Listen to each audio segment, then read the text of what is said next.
செய்திகள் தொடர்கின்றன. மஞ்சள் பயிர் இந்த ஆண்டு போதிய அளவில் விளைச்சல் இருந்தும் விலை வீழ்ச்சியடைந்துள்ளதால் விவசாயிகள் கவலையடைந்துள்ளனர். தைப்பொங்கல் பண்டிகையை முன்னிட்டு கரும்பு, மஞ்சள் ஆகியவற்றின் விற்பனை அமோகமாக நடைபெறும்.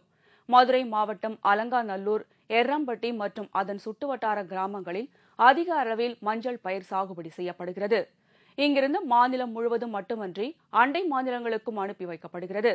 இந்த ஆண்டு மஞ்சள் போதிய அளவிற்கு விளைச்சல் கிடைத்துள்ளதால் அதன் வரத்து அதிகரித்துள்ளது.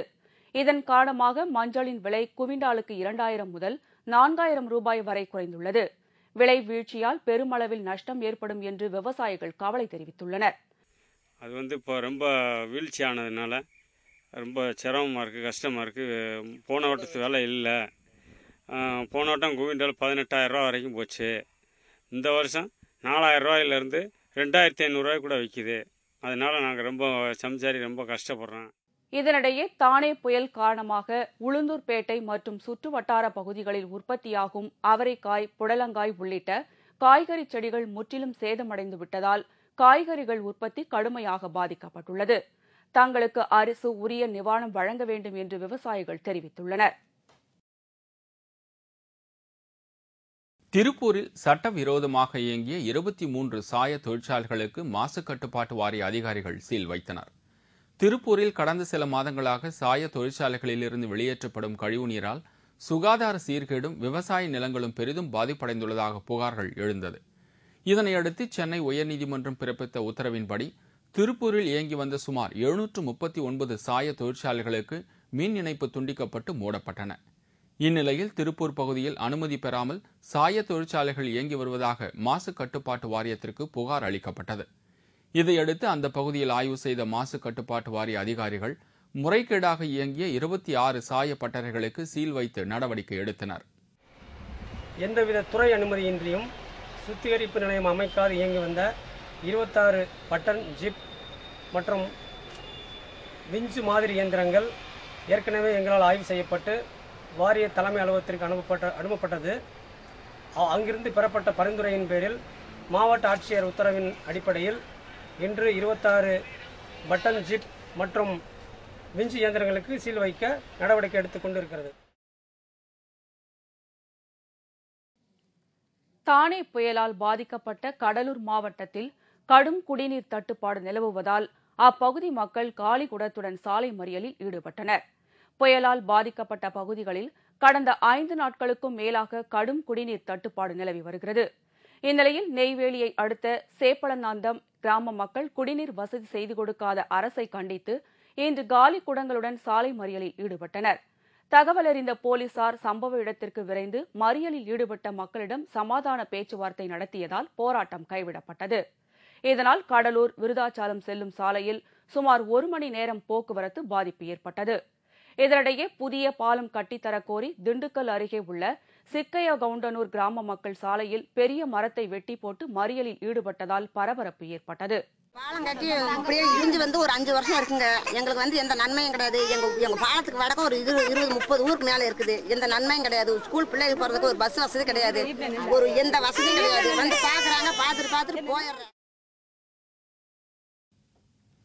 பிரபல திரைப்பட இயக்குநர் நேதாஜியின் மறைவுக்கு தேமுதிக நிறுவன தலைவர் கேப்டன் விஜயகாந்த் ஆழ்ந்த இரங்கல் தெரிவித்துள்ளார். மாரடைப்பால் காலமான திரைப்பட இயக்குநர் நேதாஜியின் உடல் சொந்த ஊரான ஆம்பூர் அருகே உள்ள மிட்டாளத்தில் அஞ்சலிக்காக வைக்கப்பட்டுள்ளது. அவரது உடலுக்கு தேமுதிக சார்பில் மலர் அஞ்சலி செலுத்தப்பட்டது. கேப்டன் விஜயகாந்த் விடுத்துள்ள இரங்கல் செய்தியில், பிரபல திரைப்பட இயக்குநர் நேதாஜி அவர்கள் மாரடைப்பால் மரணமடைந்த செய்தி கேட்டு தான் மிகுந்த வருத்தமுற்றதாக தெரிவித்துள்ளார். தீர்ப்பு என் கையில், தாயகம் என்ற திரைப்படங்களின் கதை வசனகர்த்தாகவும் சொல்வதெல்லாம் உண்மை என்ற படத்தின் இயக்குநராகவும் பணியாற்றிய நேதாஜி பல திரைப்படங்களிலும் சின்னத்திரையிலும் பணியாற்றவர் என்றும் கேப்டன் தெரிவித்துள்ளார். இயக்குநர் நேதாஜியின் மறைவால் வாடும் அவரது குடும்பத்திற்கு தன்னுடைய ஆழ்ந்த இரங்கலை தெரிவித்துக் கொள்வதாகவும் கேப்டன் விஜயகாந்த் கூறியுள்ளார். இதனிடையே ஆம்பூர் அருகே நிகழ்ந்த சாலை விபத்தில் மாதனூர் ஒன்றிய தேமுதிக பட்டதாரி அணி செயலாளர் மின்னூர் கணேசன் உயிரிழந்தார். பழனி அருகே உள்ள கிராம பகுதிகளுக்குள் புகுந்து காட்டு யானைகள் அட்டகாசம் செய்து வருவதால் பொதுமக்கள் பீதியடைந்துள்ளனர். அங்குள்ள வனப்பகுதிகளில் ஏராளமான காட்டு யானைகள், சிறுத்தைகள், மான்கள் உள்ளிட்ட பல்வேறு வனவிலங்குகள் கிராம பகுதிகளுக்குள் புகுந்து மக்களை அச்சுறுத்தி வருகின்றன. இந்நிலையில் நேற்று பழனியை அடுத்த தொரமடை பகுதியில் புகுந்த காட்டு யானை ஒன்று விவசாய பயிர்களையும் வீடுகளையும் கடுமையாக சேதப்படுத்திவிட்டு அங்கேயே முகாமிட்டதால் பீதியடைந்த அப்பகுதி மக்கள் வனத்துறையினருக்கு தகவல் தெரிவித்தனர். இதையடுத்து விரைந்து வந்த பழனி வனத்துறையினர் பல மணி நேர போராட்டத்திற்கு பின் யானையை காட்டுக்குள் விரட்டியடித்தனர். காட்டுக்குள் இருந்து வரும் வன விலங்குகளை தடுக்க அரசு நடவடிக்கை எடுக்க வேண்டும் என்று கிராம மக்கள் கோரிக்கை விடுத்துள்ளனர். நாகர்கோவிலில் நடைபெற்ற தீயணைப்பு மற்றும் மீட்புத் துறையினரின் ஒத்திகை நிகழ்ச்சியில் வீரர்கள் செய்த சாகசங்கள் பார்வையாளர்களை வெகுவாக கவர்ந்தது. தமிழ்நாடு தீயணைப்பு மற்றும் மீட்புத்துறை சார்பாக நெல்லை, தூத்துக்குடி, கன்னியாகுமரி உள்ளிட்ட 8 மாவட்டங்களைச் சேர்ந்த தீயணைப்புத்துறை வீரர்களுக்கான ஒத்திகை நிகழ்ச்சி நாகர்கோயில் அண்ணா விளையாட்டு அரங்கில் நடைபெற்றது. தீ விபத்தில் சிக்கி அடுக்குமாடி வீடுகளில் உயிருக்கு போராடுபவர்களை ஏணி மூலம் ஏறிச் சென்று காப்பாற்றுவது, கயிறு ஏறுதல், தீயணைப்பு வாகனத்தில் உள்ள நீர் குழாய்களை கொண்டு செல்வது போன்ற பல்வேறு சாகசங்களை தீயணைப்புத்துறை வீரர்கள் செய்து காட்டியது பார்வையாளர்களை வெகுவாக கவர்ந்தது. சோளிங்கரில் போலீஸ் உடை அணிந்து நூதன மோசடி செய்த 4 பேரை பொதுமக்கள் பிடித்து காவல்துறையிடம் ஒப்படைத்த சம்பவம் அப்பகுதியில் பெரும் பரபரப்பு ஏற்பட்டது. வேலூர் மாவட்டம் சோளிங்கர் பஸ் நிலையம் அருகே 4 போலீசார் ஒரு பெண்ணிடம் தகராறு செய்து கொண்டிருந்தனர். இதை கண்ட அங்கிருந்த பொதுமக்கள் சந்தேகமடைந்து போலீஸ் உடையில் இருந்த அந்த நபர்கள் சோளிங்கர் காவல் நிலையத்தில் புகார் அளித்தனர். இதையடுத்து அங்கு வந்த போலீசார் பொதுமக்கள் உதவியுடன் அவர்களை மடக்கி பிடித்து கைது செய்தனர். பின்னர் போலீசார் அவர்களிடம் நடத்திய விசாரணையில் மாவட்டம் முழுவதும் பல பேரிடம் போலீஸ் என கூறி மோசடி மற்றும் ஏமாற்று செயலில் ஈடுபட்டது தெரியவந்தது.